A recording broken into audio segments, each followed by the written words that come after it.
Welcome, ladies and gentlemen, to the 65th Walkley Awards for Excellence in Journalism. Tonight, we celebrate quality journalism and journalists. To look back on this most challenging of reporting years, note the biggest moments in news and in Australian life, and recognise the very best of our industry. The Walkleys have always represented the gold standard of Australian reporting, the most recognisable, the only national journalism awards in this nation. Last year, we celebrated the cohesiveness of our industry as we withstood a barrage of hostile attacks from institutions we're committed to covering accurately and fairly. This year, we've worked hard to sort truth from disinformation and misinformation, serving Australia through a black summer of national emergency and then the biggest global health emergency in a century. Never has the need for reliable, accurate, trustworthy news been clearer. So tonight, as we acknowledge the best of the best, let's remember the profound importance of what we do to deliver reliable information in times of crisis.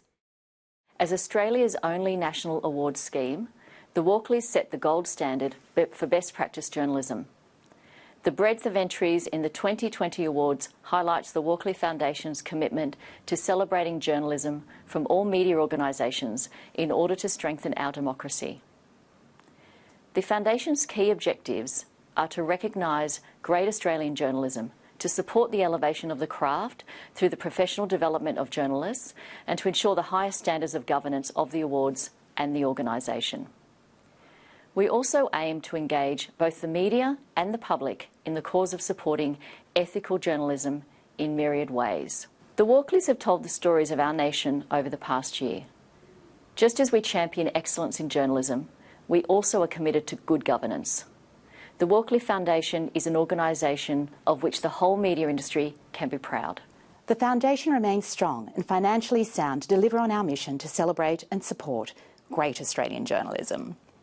And the unprecedented challenges of the last year have shown us that journalism is critical to keeping Australians accurately informed.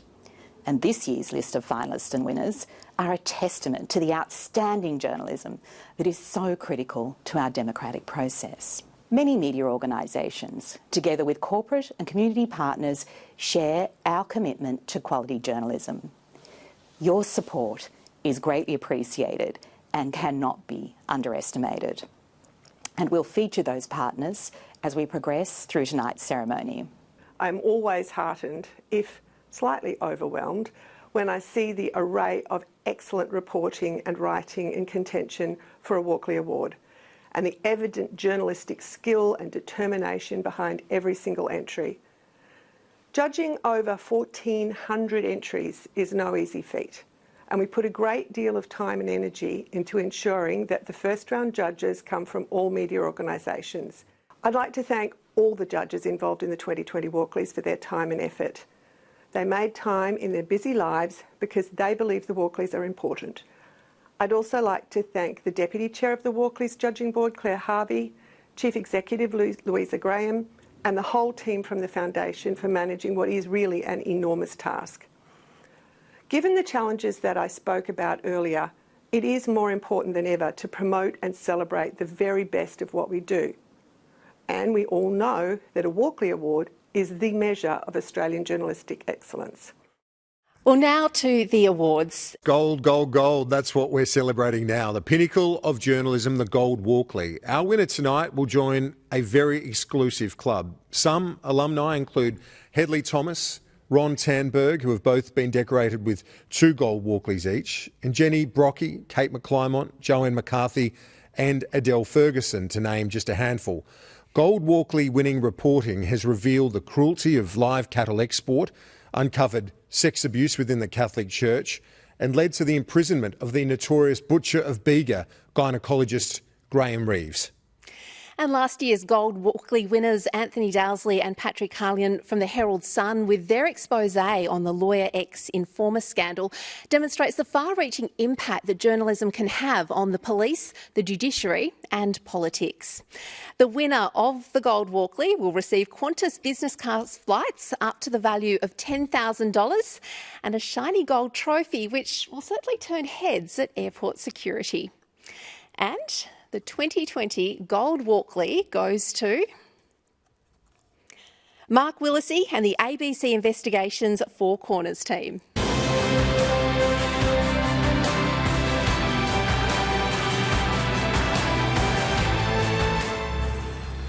With shocking helmet camera footage and Mark Willesee's sharp scripting and probing interviews, The Killing Field is a compelling investigation of how the rules of engagement were manipulated by one rogue SAS soldier to allegedly commit war crimes in Afghanistan. In an age and a year of global pandemic, it's a hell of a story in itself. So, you know, when we were doing this story and we were doing the Four Corners version of it, we were very conscious, if this was in March, that we were running into the COVID, really the big COVID period where people were realising this is a serious thing and we're going to have to work from home, and it was swamping the news. So we got the story out thinking it's a good story, it's an important story that people hear and watch, but we're worried it's going to be swamped. But it wasn't. I think the power of the story, what we revealed, you know, was recognised by the public, by the politicians, by the military as being significant. So for us, it was a very important story as well, because it was the culmination of a lot of reporting that we'd done.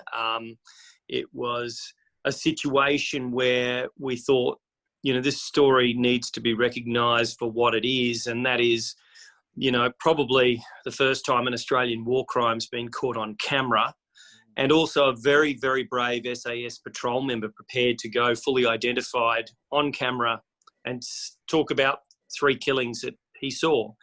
So it was an important story for us, and it's a bonus and an honour to have it recognised by your peers and the Walkley Foundation.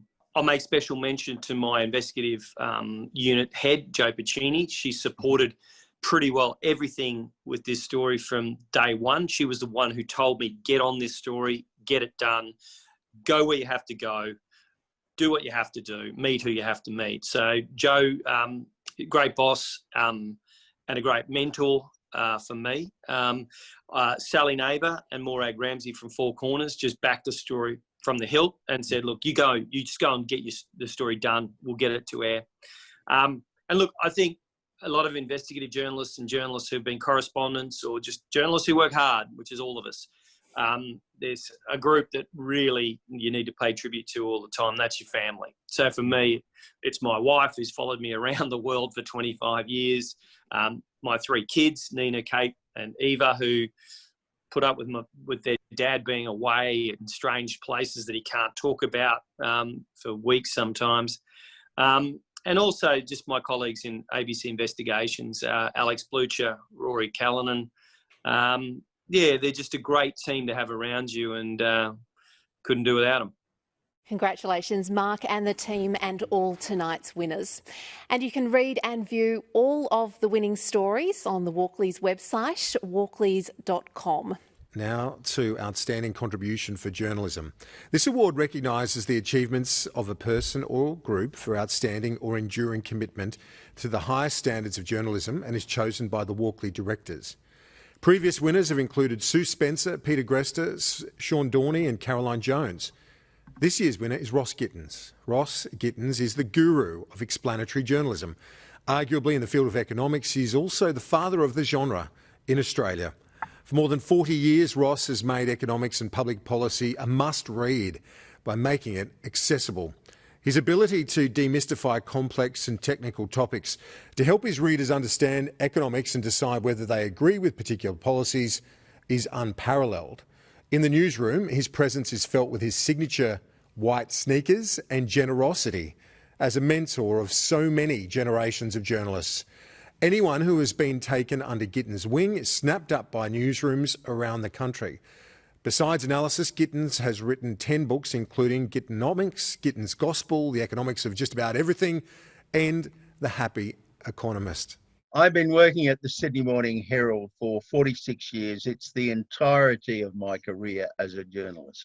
I plan to walk out of there the day I realise that I'm starting to lose my marbles. Fortunately, it hasn't happened yet. I think, what they all say to me is that you're the only economist we can understand. I think someone will write that on my gravestone, and it's not a bad thing to have them write. But I think the secret of my success has been that I have been completely focused on the reader. My motto is serve the reader. The great temptation in journalism is to write to impress other journalists, to write to impress your contacts. If you're an editor, the great temptation is to put a paper together or whatever it is, the news bulletin together to impress other editors. I think if you focus on the reader and give them and put top priority in having them understand and like and appreciate what you're doing, you get pretty well rewarded.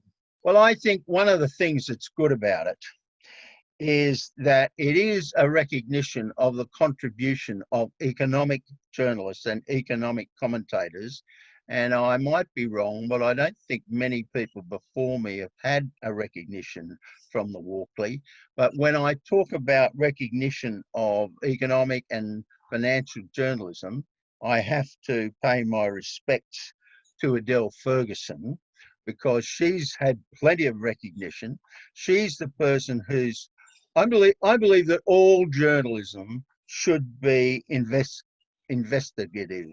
If you're quoting someone, you've got to be reasonably certain that they're saying the right thing. And if they're trying to say something that you think is misleading the readers, you've got to find a way to balance that up with something that doesn't mislead them. But Adele has had plenty of recognition because she has demonstrated that investigative reporting is very important in the field of business and finance, and she's found plenty of things that need to be exposed to the readers. For 2 years, Jacqueline Maley and Kate McClymont investigated claims that former High Court Judge Dyson Hayden had sexually harassed 6 young female associates during his tenure. Their 3-part presentation left no stone unturned in its masterly prosecution of the facts, which unmasked a man who abused the power of his position and grossly affected the lives of others. This is journalism at its finest.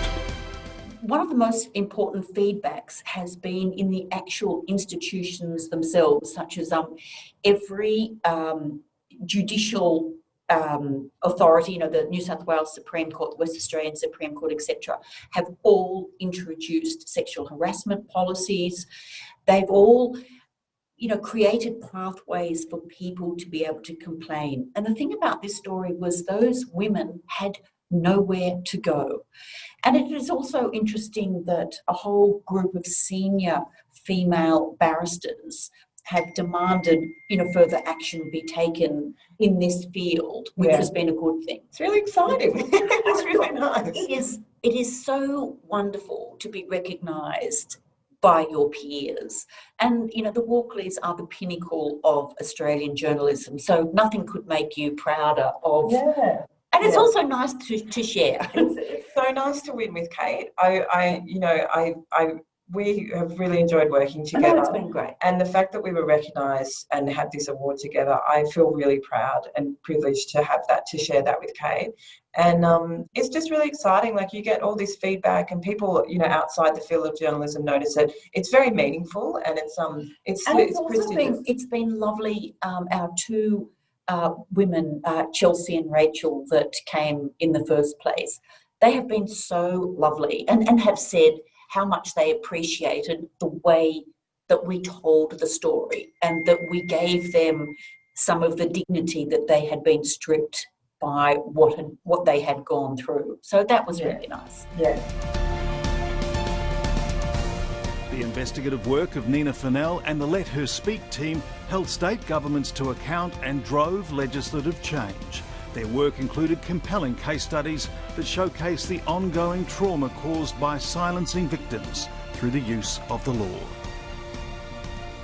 Honestly, like, obviously we're extremely thrilled to win a Walkley. It's a nice recognition of all the work that goes into a campaign like this. But I think, you know, the biggest mention has to go to those individual sexual assault survivors who have come forward and campaigned alongside with us and been willing to go through the court process in order to be able to not just tell their own stories, but to change a law that benefits so many other sexual assault survivors out there. This sort of work wouldn't be possible without the support of a lot of people, but also the support from industry leaders, including Judith Neilson Institute and the Walkley Foundation, both of whom provided freelance grants. And, you know, I'm really grateful for that, because in today's day and age, journalism needs all the help it can get. Anatomy of a Suicide Bombing was innovative to its core. Expertly using novel techniques, it made gripping material even more riveting. The interactivity gave the reader control over the pace of the storytelling, while maintaining the humanity of those involved.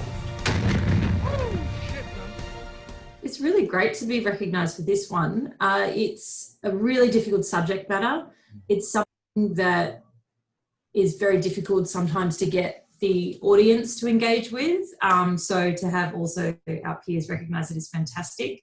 And it's also sometimes a bit difficult to have the digital production side of things recognised as well, which I feel like winning this as part of innovation is recognising that process. And that's something that we spend a lot of time doing. We use a lot of resources working on digital production in my team especially. So it's great for that to be recognised. The obvious person too is the editor of ABC Investigations, Joe Pacini, who is always fostering these difficult and resource-heavy investigations that we do.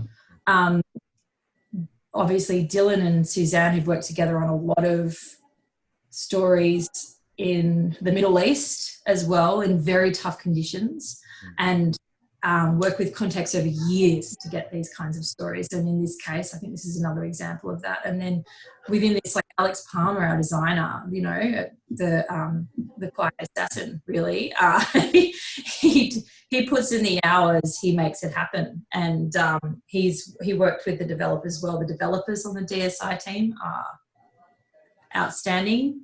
But then none of it could be done without the people that actually really risk things and tell us things. So David Savage coming to us with a story, trusting us with the story.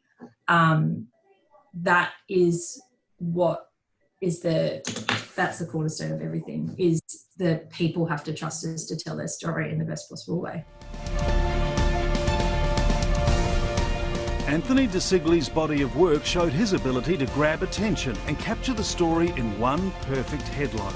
You Had One JobKeeper was one of the best of the year, knitting together readers' astonishment at the government's $60 billion JobKeeper mistake, while The Royal, formerly known as Prince, was picked up around the world. Look, it's a real honour. Headlines. I was sort of lucky enough. I was the deputy editor of the Daily Telegraph for a couple of years, and so I was lucky enough to be taught sort of headlines by two of the guys over there really well, Brad Clifton and Matthew Cogliotti, who have both won Walkleys themselves. But headline work wasn't something that came naturally to me. So like it is something that I've had to work at. It makes it a little bit prouder because it's not something that I was naturally gifted at. So, it's actually, they look like sort of funny puns sometimes, but you'd be amazed at how much effort, me and the team put into making sure that, in particular, the front page headline sings. I'd just like to thank the team, really. I know that sounds silly, but, we have a very young, but very committed and very hardworking team at the West Australian. I've been lucky enough to be the editor for 2 years now, and, I'm just incredibly proud of where the team has come in 2 years and what we're doing and what we're about. The front page and the headline and all of that stuff is only ever as good as the journalism.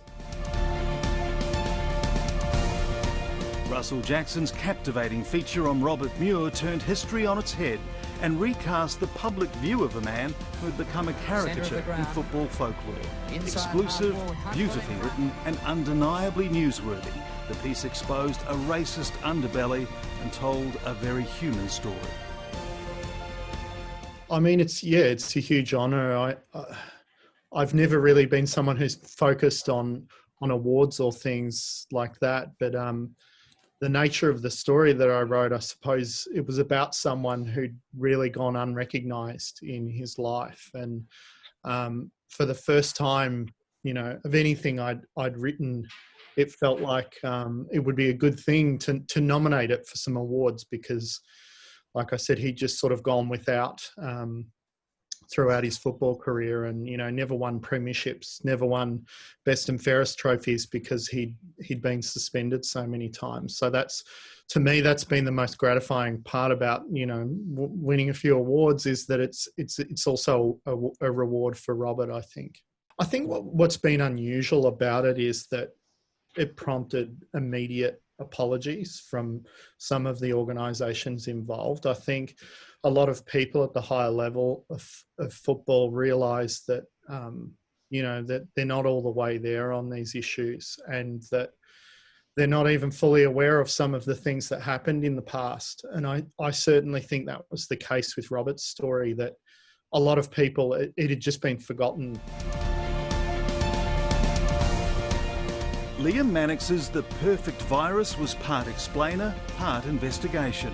Written at the start of what was rapidly becoming the story of the year, it was a standout science newspaper feature that provided a masterly description of how things worked and predicted what was to come. It's pretty incredible, to tell you the truth. The Walkleys are Australia's highest award for journalism. They're judged by your peers, so the idea of people to make the decision, so to actually be singled out nationally it's really a dream come true. As a young journalist, I got very emotional after I won, and I cried a little bit. It surprised me that people like that level of detail, but they really do. Like, there's a thirst, I think, among readers to have complex science explained to them. A lot of science writing from non-specialist science writers really gives people a very surface level overview. But if you treat the audience like adults and smart people, you can explain really complex science to them in ways that they can understand and really will react to. So that has been one of the most pleasant things about doing this round, really discovering that there's a real appetite for detail and nuance and complexity, which is really good if you're a science reporter who wants to do those sort of things. The destruction of the Duke and Gorge rock shelters was an international scandal. Kayla Walkist and Lorena Allen's extensive coverage for Guardian Australia sparked public protest and investor outrage, helping to prompt a parliamentary inquiry. Oh, incredibly satisfying to be recognised for this work in particular, because it's the kind of journalism I'm most proud of that we do, which is persistent work, bringing to light all of those hidden corners of a story that the public weren't aware of before, even though I think a lot of the details that we reported were surprising even to those of us who work in this business, that such arrangements and such agreements had been allowed to flourish for so long. So it's a particularly proud moment, because it's the kind of reporting I'm really proud of that we managed to do. Yeah, I just think, picking up on what Lorena said, it is sort of gratifying to see that the judges and everybody else was as outraged by what was happening as we were, and as the people we were speaking to were. As Lorena said, she's been writing about agreements between, traditional owners and mining companies for ages. I've been writing about the Aboriginal Heritage Act for at least 5 years. We're pretty across it, and we were still coming across stuff that we were just shocked by. The Newcastle Herald's Your Right to Know campaign came at a critical moment for journalism and the quest for transparency and accountability. Determined to shine a light on some of the darkest corners of the community, the Herald exposed a broad range of injustices and prompted much needed change.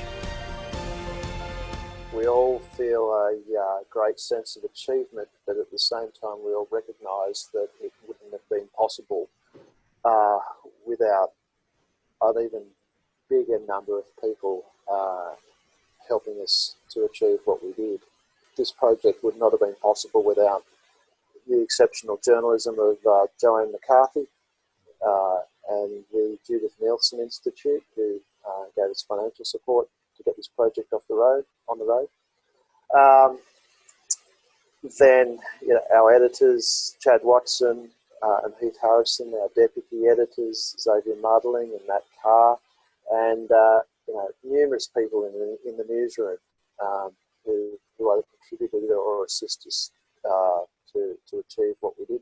Obviously, Joanne McCarthy and the Judith Neilson Institute, who made this particular project possible, but also, the Walkley Foundation for its sustained support of journalists working in Australia. It's an organisation that I think, in many ways, is the glue that holds disparate journalism communities across Australia together, and the Walkley Awards are a great way to recognise and celebrate that. In a dramatic and cleverly realised cartoon, David Rowe encapsulated the Prime Minister's futile attempts to redress his earlier absence from the bushfire crisis, while ridiculing his platitudes as he faced the inferno with buckets of unhelpful thoughts and prayers. Well, the response for the Thoughts and Prayers cartoon was pretty immediate. And you don't sort of expect, I don't draw for a social media response as such. I sort of draw emotionally most of the time if I can, because I think that seems to work best for me. I've been doing it for quite a while, but it was quite apparent that early on, because I post my cartoons straight away for the Fin Review and just to get them out there, and it was pretty apparent early on that lots of people were finding some sort of something to hang there. I don't know, some resonance in the drawing, and a lot of people really enjoyed it, and people that don't usually follow me as well. But winning a Walkley Award is, it's a confirmation of some good work, and you hope that the people that are judging are looking at what you've done over the year as well as just that particular cartoon, because there's so many good cartoons. I mean, there's a whole new raft of cartoonists out there. They were talking about the death of editorial cartooning, but we've got so many good ones. David Pope, Kathy Wilcox, Alan Moyer's still going, Glenn Lelevre. So I can't name them all, but there's heaps of new cartoonists starting now. Displaying dogged tenacity, Jessica Halloran and Julian Linden pursued a compelling investigation into uncomfortable aspects of figure skating. Sparked by the tragic death of a young star, the exposé forced officials to reconsider long-standing selection policies and concussion treatment. This is great journalism. What's changed in the sport is that the International Ice Skating Federation is considering listing the age of Olympic skaters from age 15 up to 17. And what has happened here in Australia is that the Australian Olympic Committee and the Commonwealth Games Federation and the Australian Paralympic Committee have all come together, and those leaders there are pushing an independent framework where complaints can be made, where young ice skaters or young athletes in general can make a complaint without fear of repercussions as they once have. The best thing about it, I think, is hearing from her friends, Kachi's friends.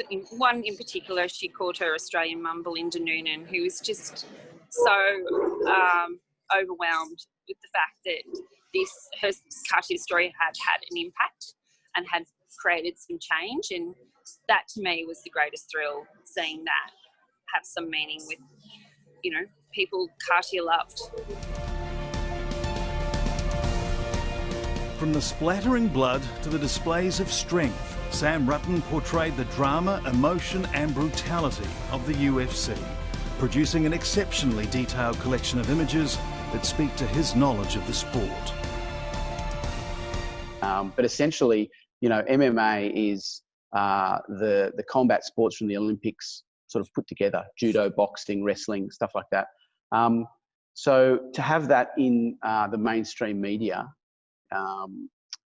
you know, I guess it's a real, how do I put it? It's exciting. You know, I had the UFC ring me up yesterday after the Walkley Award and actually congratulate me and sort of say, look, you know, this kind of stuff doesn't happen for them all that often. So, yeah, I was excited to see it in the mainstream media. Yeah, it was exciting for me. I got my first camera when I was 18 years old for my 18th birthday, and I did work experience at the Telegraph when I was 19, and I started work at the Telegraph a couple of weeks later. But there was a great sports photographer, still is a great sports photographer, and a good mate of mine, Phil Hilliard, who I did work experience with for a week. And I love taking photos. I loved sport. And although I don't do nearly as much sport as I used to 5-10 years ago, I just couldn't believe that people get paid to go to sporting events that they love and to take photos and to have the best seat in the house. So, you know, I'm ringside or I'm on the sideline or I'm courtside. It's just taking photos and I'm getting paid to do it, and I'm getting to watch the game as well. So couldn't ask for a better job, really. This is an ABC podcast. Hello, this is CoronaCast. From the onset of the pandemic, Dr. Norman Swan became the most trusted voice for Australians seeking honest, authoritative advice on COVID-19. Providing reliable, accurate and timely information and guidance, CoronaCast's reach and impact are significant in a year like none in living memory. It's a huge honour, obviously. The Walkley's the big one in Australia. But the other thing that have been really proud of is that this isn't the typical thing that maybe would win this category of Walkley. It rather than being a big front page splash, it's been this slow burn this year of just trying as much as we can to respond to the questions that have been plaguing people about coronavirus day after day. And it's a responsibility that we haven't taken lightly. And so our audience tells us that they value what we do. And of course, being recognised by our peers is also a huge welcome. Thank you for the hard work we've put in over the course of this year. It was the brainchild of Tanya Nolan from the ABC's Audio Current Affairs team. And Norman Swan obviously was a real obvious choice to be the brains of the outfit because he's such a trusted voice already by so many Australians in that medical sphere. Mm-hmm. And I was sort of like the lay person's proxy.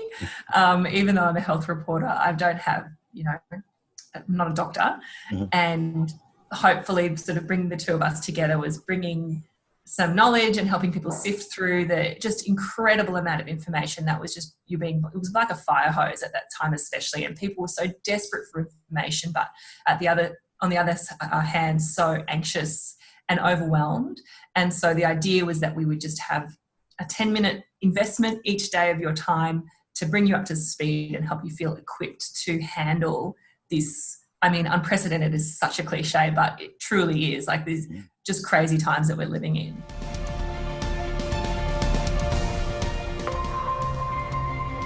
This is an ABC podcast. Rachel Brown got the interview everyone wanted. Nicola Gobbo. Trace the Informer allowed the whole story of Lawyer X to click into place by letting Australians hear from the woman at its very heart. An impressive piece of exclusive journalism. One of the things I'm most proud of is that it was such a heated but complex era in Melbourne's history. And a lot of people have written to me and said, thank you, you've crystallised this in a way that's never been done before, because it is really complicated. So in this scramble of daily news reporting, you often don't get that nuance and the complex layers. And that's what's something I think that podcasting can do so beautifully, that we did have time and space to unpack all that and to show what was a very important chapter of Melbourne's history in a way that people could understand. I think the best thing about winning a Walkley is the feeling that all of those hours, the long hours and hard work that a whole team of people has done, often, especially this year, just late at night in their own bedrooms at home, often is recognised, and other people are seeing that it's made a difference to the world.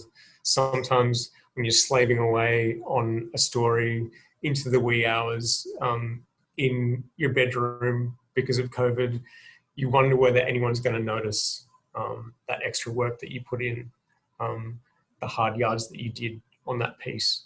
And it's so wonderful for a team that I know works so hard to get some recognition. Because so often, you do that on story after story, and it goes out and you might get a little bit of feedback, but you don't know how much people appreciate it. And this is just, it feels great to have such a hardworking team recognised. With Black Summer, the Four Corners team powerfully integrated user-generated footage with interviews from those at the front line to create a succinct but sweeping overview of the bushfire disaster. A first-class production.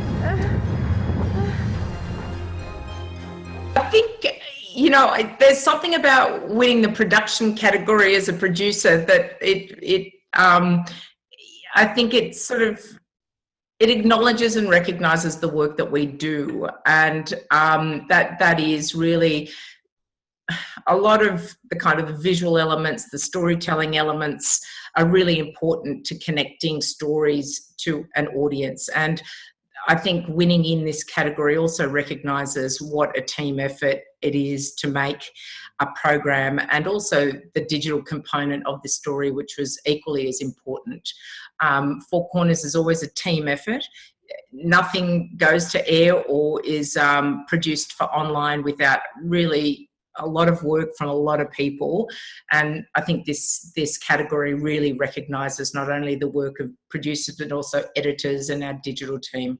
I think, Four Corners and investigative journalism in Australia really is the benchmark for journalism. It is so critical to exposing, mistruths, falsehoods, corruption. The work that Four Corners and other investigative journalists do really holds the powerful to account, and it's the fourth estate for a reason, but it is really the linchpin of Australia's democracy. Calling into question the Prime Minister's judgment and dominating headlines for weeks, Sam Maiden showed grit and determination in the pursuit of her bushfire holiday scoop, which not only resulted in a public apology, but also helped shape the PM's hands-on response to the COVID-19 crisis. And in terms of, I suppose, my MO as a journalist, rightly or wrongly, I'm relentless, right? Like if I get on a story and I think it is a story and I thought this was a story, I don't stop, and I just don't stop. And there were certainly people that didn't think it was a story. There probably would have even been people that were mocking me or criticising me for pursuing it as a story.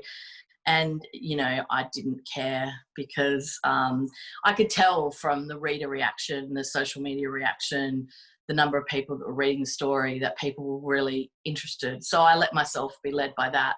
So, yeah, I think maybe it would be those two things, that I have a good corporate memory and that I am relentless. So, yeah, look, it's amazing because, right, I've been a journalist since, depending on when you count it, I've been a working journalist since 1994. I edited the student paper, so that was like a full-time job in 1992. So I've really been, a journalist for nearly 30 years. I've been in the press gallery for 22 years. And like I said, I've never won an award. I think a lot of the journalism you do, particularly in Canberra, there's a real churn to it.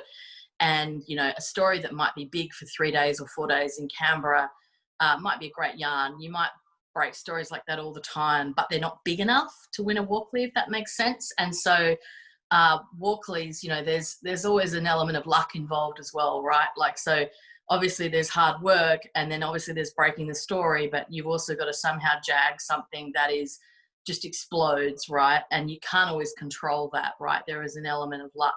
involved in it, and I think there was with this story as well. So for me, I suppose, yeah, it's really amazing recognition for me personally of all those years of hard work doing stories which aren't necessarily going to win a Walkley, right, because they're not big enough, but you're breaking stories all the time, you're working really, really hard. I mean, I have worked really, really hard for a really, really long time, so it's good.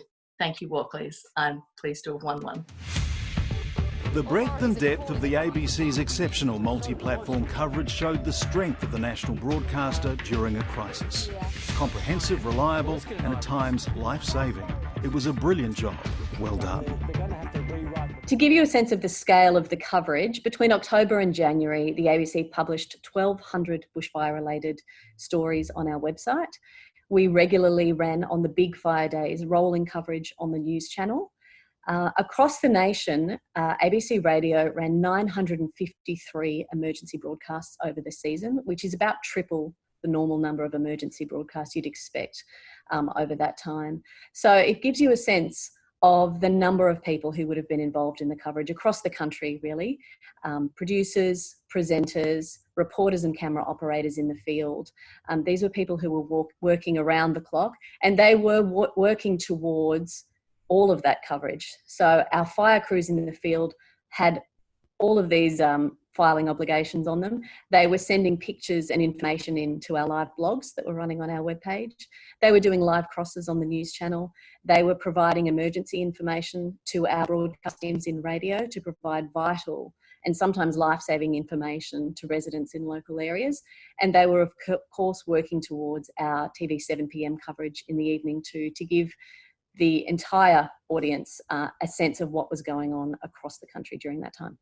During our coverage, we were running into people who'd been listening to ABC Southeast, thanking us for our coverage. And afterwards, in particular, once all the fires were out, it became really apparent that what we did had a big impact, that it helped people.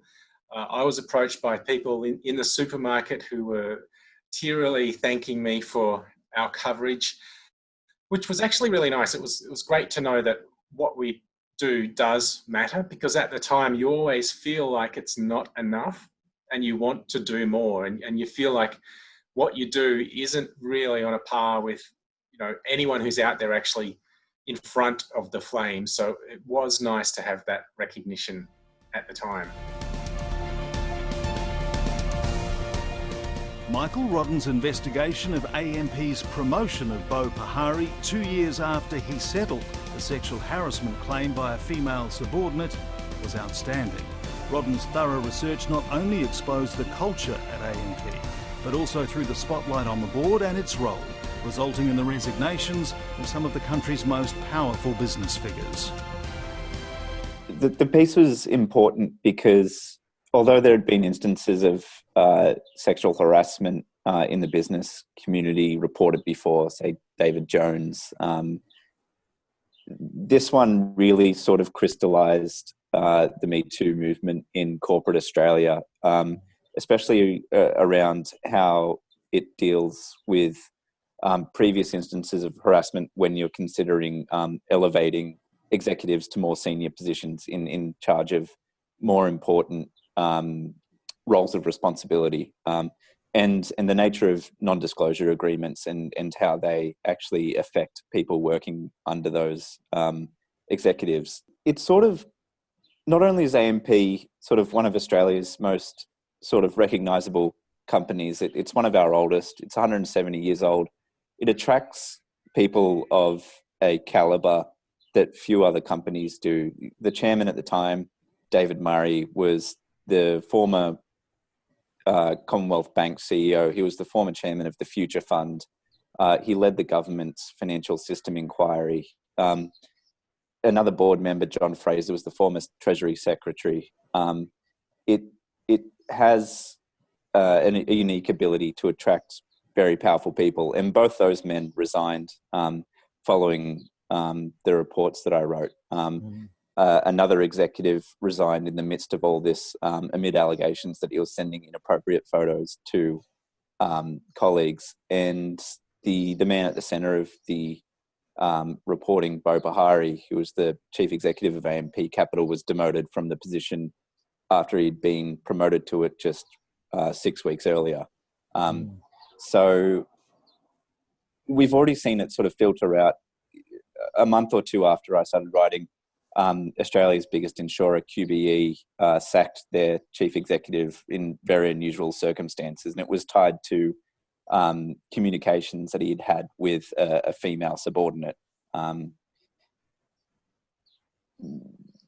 It sort of has meant that corporations can't really just ignore these issues, that their workforce takes much more seriously than they have in the past.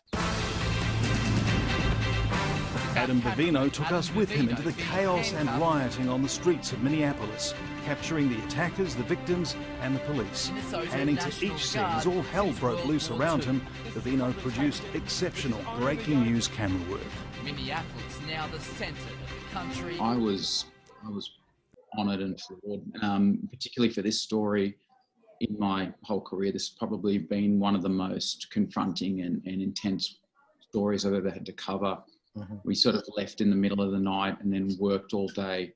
That big 15-minute live cross was like one of the, I think maybe our 5th or 6th live for that morning. And to fly into a city like Minneapolis and see what was going on there, and then to be there for the next 5 days and witness it, I think makes it even more special, because I feel like it's easily the biggest story I covered in my time in the Bureau. So be able to go there, work that intensely for a week or 10 days, whatever we're there for, and then come back and be recognised with a Walkley is amazing.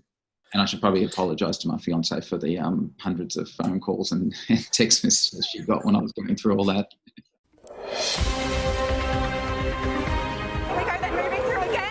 Brave and composed, Amelia Brace and Tim Myers were a standout. Physically attacked during a live cross, Brace stayed on the air for several minutes amid the chaos, continuing to provide nuanced and incisive commentary. The pair showed courage and strong news judgment, maintaining clarity of message while under fire. It's really exciting and really humbling for Tim and I to be recognised by the Walkley Foundation. It's such an esteemed award, and I think both of us never expected that we would even be finalists, let alone winners in this category. But as we've both said so many times, for us, this story and now this award really isn't about us. It's about what happened that day and the benefit of what happened to us, despite the fact that we were both quite battered and bruised, is that it drew attention to what happened there outside the White House, and the fact that this group of people were peacefully and legally protesting, and just like us, they were treated very brutally.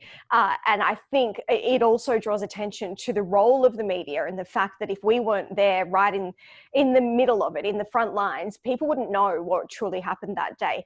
And also it draws attention to the fact that we need to be able to do that safely, or there will be times when people don't know what's happening, and that is very important, but also very scary.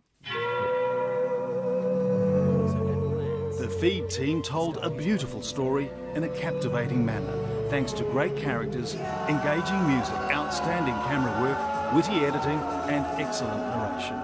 This tale of a man with a dream of creating his own museum by whatever means necessary also raises questions about who owns Australia's natural history and who has the right to create cultural spaces and institutions of knowledge.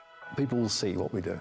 I remember when we submitted it, and I remember just thinking, this will never go anywhere. Like it's a strange story about a guy that stole stuffed animals years ago. And I'm not saying we didn't do a good job. I'm not proud of it. I am proud of it. But it was a strange story that I adored, and it's undeniably one of my favorite things I've ever worked on. But I remember submitting it just going like, yeah, that'll never go anywhere. Like, that's not going to get nominated for anything.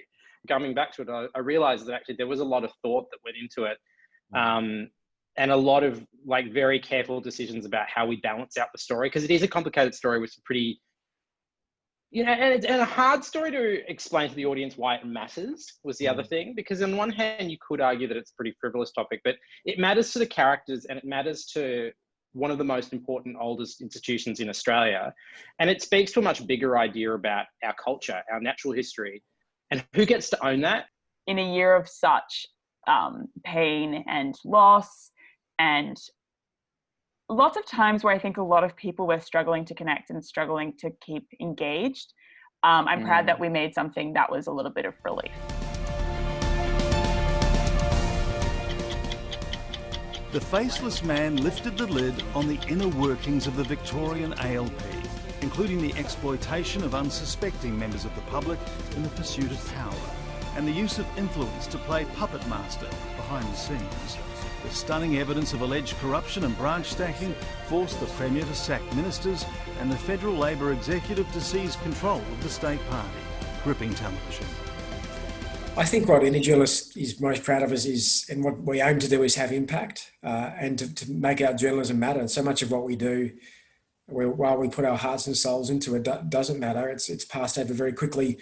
So to see the story have real impact, to see the story improve the political system, the way that the Labor Party operates, we want a strong coalition, we want a strong Labor Party, because we want political parties that are free of corruption and are free of malfeasance. So to contribute to a better ALP, just as we contributed, I think, to a better Liberal Party when we exposed branch stacking within the Liberal Party, we're there to serve public interest journalism and ideals, and that's about scrutinising the political system and improving it where it's weak or compromised. And I think the story did that. I also think Walkleys are a great way to sort of insulate yourself from the penny pinching management. You can say, well, hang on, expensive, time-consuming, legally risky journalism is worth it. It's being recognised by our peers, and it's a bit of a payoff, I think, to the bosses who back sometimes pretty unpopular or expensive journalism. And so you get that bit of breathing space. I think it makes perhaps the next story when you're knocking on the door after asking for more time and more backing, and it makes it a bit easier. So it's terrific from that perspective as well. Tony Wright's columns were superbly crafted, clearly demonstrating the power of history used well. The pieces provided an incisive perspective as Wright gently critiqued the issues in evocative prose, filled with humanity.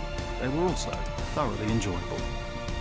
I think I'm proud that after so many years, I still have a job working in newspapers and in the medium that I chose in the first place, which of course has expanded into the cybersphere.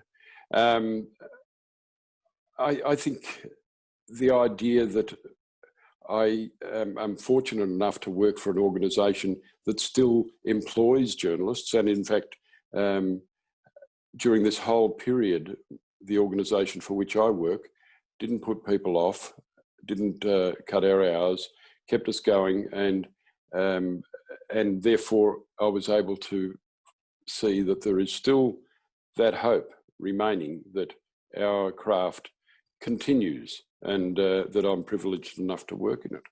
It's a recognition, I think, in a selfish way. It's a recognition that I've done something worthwhile, and it's also a recognition that the 50 years that I've worked in this craft are worthwhile. But I think also the Walkleys are pretty important because you are judged by your peers, and therefore that award can be respected. It's not a commercial thing. It's not an ideological thing. It's an award system established over a very long time that says if you've won a Walkley, you can be proud, and I am. To be called a Walkley Award winner, I think, is still very important. This haunting documentary broke new ground on an issue already well covered by the media and investigated by police and the Royal Commission alike. The extraordinary access to some of the Catholic Church's most notorious perpetrators of sexual abuse against children, as well as the insight it gave viewers into court proceedings, show just how powerful journalistic documentary making can be. there was a race against time from the beginning. That's exactly right. When we started on day one, when the canvas was blank, the thing at the back of our minds was the fear that any number of these people could die, could pass away in the making of the series. And the thing about this story, this was a crime that was committed against individuals, but also a massive crime committed against Australia as a country, as a society at the time. So the accountability for a crime of those dimensions can never end, and that's why it's such rich, important but rich material for documentary, because the stories are without end, and the need to hold that institution to account can never end, even if you have a clock on the wall behind you ticking away all the time.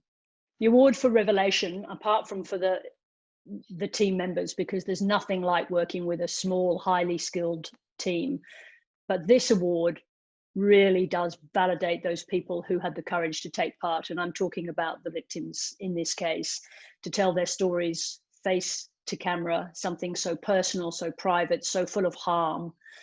So for them, I hope, and I'm also confident that this award, that this Walkley for Revelation, validates the decision to do that, and that those people feel some peace in the noise and harm that was done to them. This compelling analysis of the trial of George Pell stood out for the sheer quality of the writing, the momentum of the story, and new insights on how power operates in Australia. Maurice Marr built context around a complex trial that grabbed global attention with clear dissection of the legal process, the media and the legacy for the Catholic Church, while weaving in her personal and often harrowing experience. A brilliant and eye-opening example of the impact of tenacious reporting. On a personal level, you cannot have any greater validation than having this award from your peers. The final judging board are very senior, experienced journalists. They know what we go through. So on that level, just the fact they said it was well done and the quality, that meant a lot. But for them to really go, we get it, we get the journey, we get the effort, and it's valued. That is actually, it hit me more than I expected. I was so delighted with that, just to have that recognised. But on another level, it was just a pure subject matter that's important too. A lot of these people and issues that are inside the book didn't have voices when they were children, or even in recent years, but to have that really now in public record, and for the Walkleys to recognise that as a subject, an important subject, is really thrilling for me, and I'm thrilled about it. But my heart with this story, I'm mostly proud that people who've been affected by child abuse can feel heard, hopefully, because I don't just cover the case, I actually cover many aspects of this in Ballarat and the whole abuse issue across this country. And there's many Australian adults still suffering today with the memories of that, and they're really struggling. So I really dedicate this win to them. This was a masterly series displaying the full range of Nick Moyer's impressive technical skill and 20 years experience. Every image is breathtaking, capturing the Armageddon-like atmosphere of the firegrounds.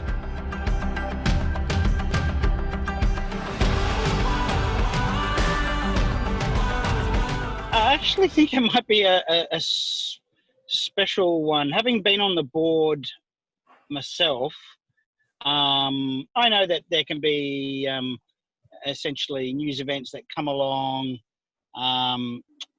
that you might get assigned to and do quite well and end up with a Walkley award-winning image or essay. And while it takes a lot of effort and skill at the time, it doesn't necessarily mean that you specialised in that field. This, for myself, is a recognition over about 20 years of expertise, learning meteorology, learning how fire weather works, just to be prepared for when a season like this was going to come eventually. I didn't actually think it would come so early in my career. Even though that 20 years sounds like a long time, I actually expected these sort of fire seasons to occur more towards the end of my career. Yeah, so it was what would I describe it? A relief. It was a huge relief, actually, because I put in more effort into that than I've put into not just during the fire season, but over many years to get the skills up to be able to actually produce such a strong body of work. For millions of people around the world, Matthew Abbott's photo became the emblem of the Australian summer bushfires. An exceptional shot that you couldn't stage, even if you tried, a standout image. With a body of work that highlights his light-footed approach to photography, Matthew Abbott's portfolio is breathtaking. A remarkable selection of shots that tell a compelling story. I think it's great. Like it's a great thing especially for freelancers to be recognised at these kinds of awards, because we're sort of up against it as it is, and so it's a way to sort of like broaden our reputations and kind of reach new kind of, I don't want to say audiences, but reach others in the industry that might not be aware of our work. So that's, it's a big part of being a freelancer, is sort of, being able to have multiple clients to work for and so on. So I think that definitely helps. Of course, it's great to be recognised at the highest level here in Australia. I think photojournalism is in a unique position to kind of change the discussion around issues around very sensitive and sort of political issues around climate change that are so polarized amongst different news outlets. But I think the beauty and the power of photograph is that it's able to sort of lay it out as a sort of like a piece of it's able to take the audience and the viewer to that spot and kind of show them what we saw, and it's that like directness and that immediacy to the images that's that has that impact. If you'd like to lend your support with a tax-deductible donation, you can find further info on the Foundation's website, walkleys.com. And that concludes the 65th Walkley Awards. Thank you so much for your company. Thank you, Kieran. It's been great to be with Nat and you. Thank you. Good night. Good night.